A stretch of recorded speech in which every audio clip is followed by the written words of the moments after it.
Hello, Intro to College Algebra students. This is your summer school packet. The first thing you're going to see are some notes on the Pythagorean Theorem. This is not anything for you to turn in, it's just for reference, so you have some examples. Your first assignment is the Pythagorean Theorem guided practice, and you're basically going to fill in these blanks you see in the equations with the numbers from the triangle. And it just works you through how to use the equations to solve them, and the answer is there, so you can see if you're getting it right or not. After that, you're going to see again more notes. So it is, I think 2 pages, yeah, 2 pages. This is not, again, it's not to turn in, it's just for you to see how to use the formula. It has a few examples for you to try with the answer so you know if you're getting it right or not. Then your second actual assignment is this distance formula guided practice right there. You do need to show your work, but it's got some of the equations that are already partially filled in for you. And on these questions, you can either use the distance formula or you can use the Pythagorean theorem. Turn this thing off so I can highlight. So you can use either one really. That's up to you. Your third assignment is distance formula independent practice. Again, you should be showing your work to earn credit. And again, you can use either distance formula or Pythagorean theorem to find the distance between the points. It is your choice.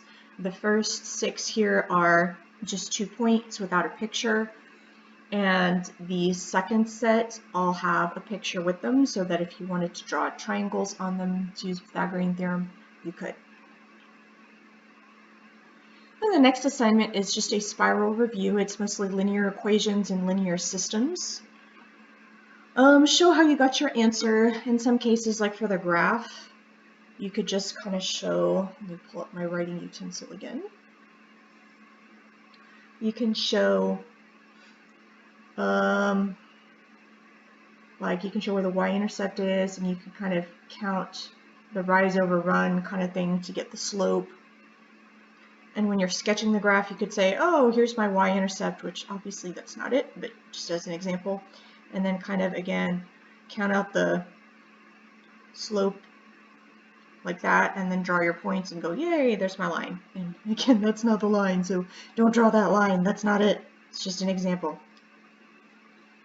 Then you've got some systems of equations that are multiple choice. So you could do these by plugging in the answers to check to see which point makes both equations correct. It's really up to you.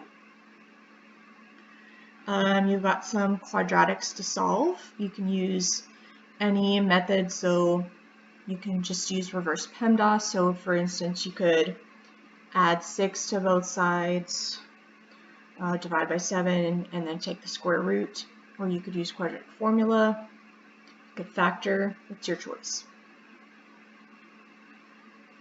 And we've got a review of solving systems of linear equations, but these are multiple choice, so that if you wanted to do them by checking points or checking answer choices, you could. You can also use elimination or substitution.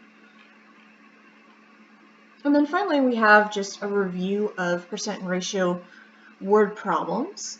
You do need to show your work for credit, so don't just put an answer.